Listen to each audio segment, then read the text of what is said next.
খেয়াল করেন, 15 থেকে 30 কোটি শুক্রাণু বাবার পৃষ্ঠদেহ থেকে মায়ের ডিম্বাণুতে গিয়ে, মায়ের জরায়ুতে গিয়ে, বাবার পৃষ্ঠদেহ থেকে একবার স্ত্রীর সাথে মিলিত হলে 15 থেকে 30 কোটি শুক্রাণু বের হয়।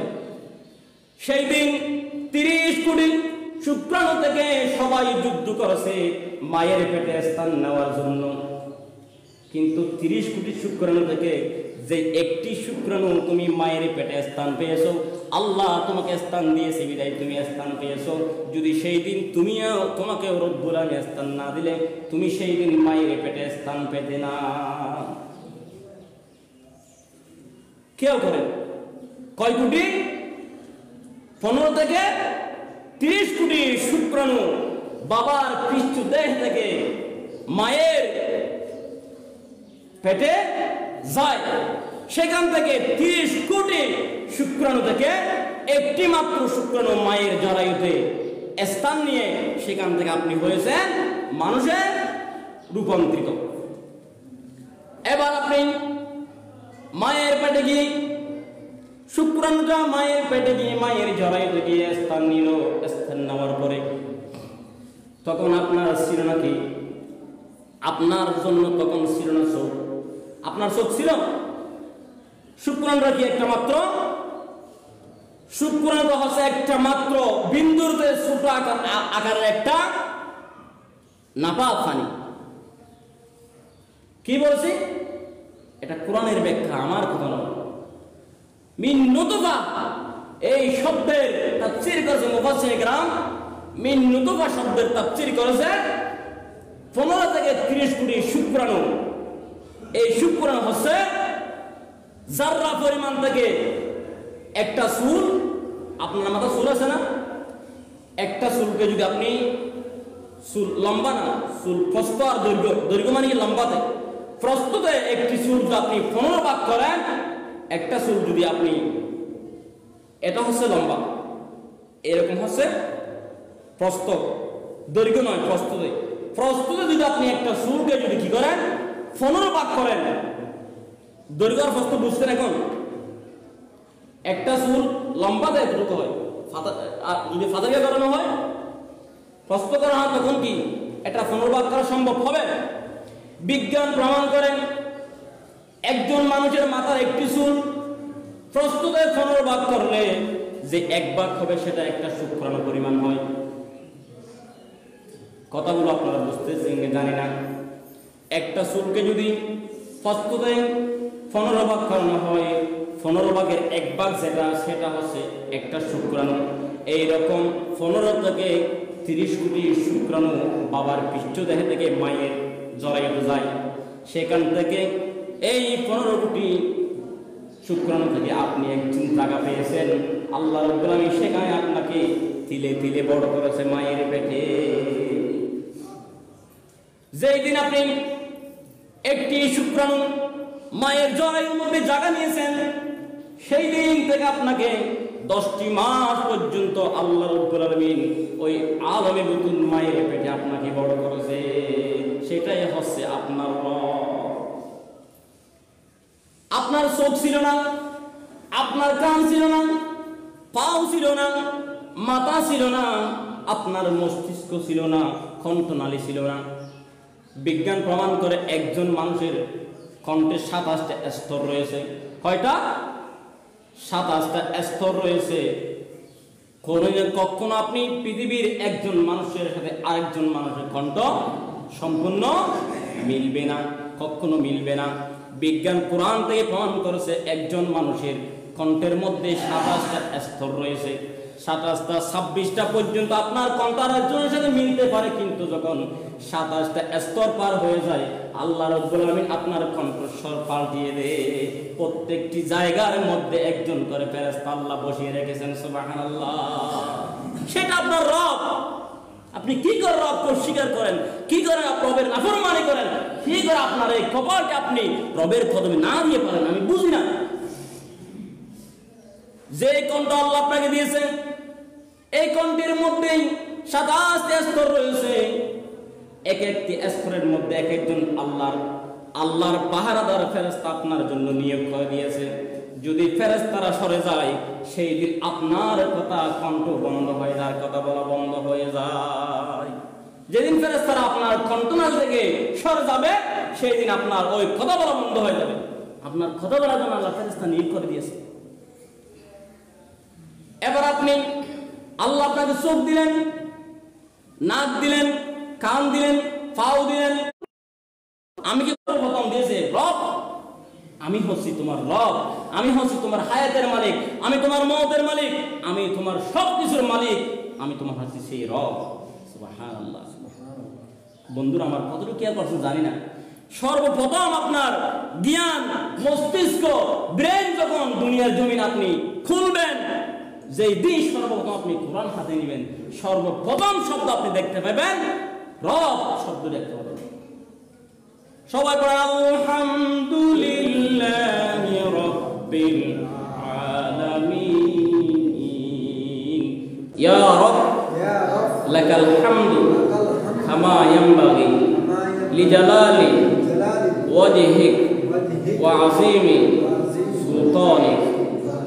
লাকাল হামদু বিল কুরআন, লাকাল হামদু বিল ইসলাম, লাকাল হামদু বিল ঈমান ইয়া রাব্বাল আলামিন। যে দোয়াটি পড়েছি, যে হাদিসটি পড়েছি, এটার ফজিলত এমন, সুবহানাল্লাহ। সামনে আসছে কি আমাদের এই মাসের পর কোন মাস? রমজানুল মুবারক। আল্লাহ রাব্বুল আলামিন বলেন রমজানের সওয়াব আমি আল্লাহ নিজের হাতে দেব। সব কিছুর সওয়াব আমি ফেরেশতাদের মাধ্যমে লিপিবদ্ধ করে রাখি। সব কিছুর সওয়াব আমি আমার বান্দাদেরকে ফেরেশতাদের মাধ্যমে সাক্ষ্য করে রাখি। কিন্তু রমজানুল মুবারক এমন একটি আমল, এমন এক বিষয় যেটার সওয়াব আমি আল্লাহ নিজের হাতে আমার বান্দাদেরকে দেব। এই রমজানের পরে আরেকটি আমল আছে, আরেকটি দোয়ার ফজিলত আছে, আর কোন হাদিস নাই এরকম, এই মাত্র এই দোয়াটি ছাড়া। সেটি হচ্ছে এই দোয়া আমার আল্লাহ বলেন আমি নিজের হাতে দেব। কিভাবে? এই দোয়া যখন পড়া হয় তখন ফেরেশতারা নাযিল হয়। ফেরেশতারা তখন বলে আপনার এই দোয়াটির মাধ্যমে সব প্রত্যেক অক্ষরে অক্ষরে আমার আল্লাহ হাম, আমার আল্লাহ শান বলা হয়েছে। সুবহানাল্লাহ। কি বলেছি? আল্লাহ প্রত্যেক এই দোয়ার ফজিলতে, এই দোয়ার প্রত্যেকটি শব্দে শব্দে আমার আল্লাহর শান, মান, হাম, ফজিলত এই দোয়ার মধ্যে প্রত্যেকটি শব্দের মধ্যে রয়েছে। এমন ভাবে রয়েছে অত্যন্ত অত্যন্ত সুন্দরভাবে, চমৎকারভাবে এই আয়াতের এই দোয়াটির হাদিসের মধ্যে আমার আল্লাহর গুণগান রয়েছে। সেজন্য এই দোয়াটি যখন পড়া হয় তখন ফেরেশতা আপনার পাশে আসবে।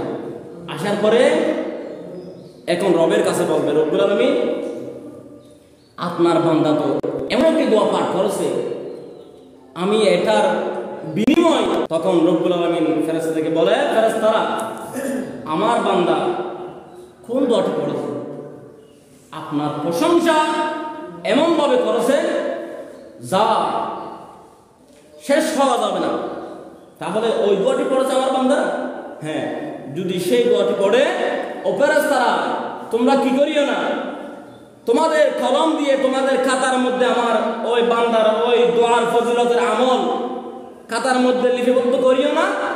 আমি আল্লাহ স্বয়ং যেই দিন কিয়ামতের ময়দান আমার বান্দার জন্য কেউ থাকবে না, ইয়া নফসি হয়ে পাগল পারা হয়ে যাবে। সমস্ত পয়গম্বররা পর্যন্ত ইয়া নফসি বলবে শুধু আমার নবী ব্যতীত। সেই দিন যদি আমার বান্দার আমল নামার মধ্যে আমার বান্দার গুনাহ যদি থাকে, নেকির মধ্যে ঘাটতি থাকে, সেই দিন আমি আল্লাহ নিজেই আমার বান্দাকে ওই দোয়ার ফজিলতের আমলগুলো দিয়ে আমার বান্দাকে আমি জান্নাত দিয়ে দেব। আমার বান্দার জন্য আমার হাতে আমি সেই আমলটি কিয়ামতের দিন দান করব। বলেন সুবহানাল্লাহ। সেজন্য রবকে চিনতে হবে, রবকে বুঝতে হবে। রব কি শুধু আমরা জানি আমার আল্লাহ। যদি বলতে চাই আমাদের জন্য 5টি জগৎ রয়েছে। কয়টি? একটু খেয়াল করুন। কয়টি জগৎ? 5টি জগৎ।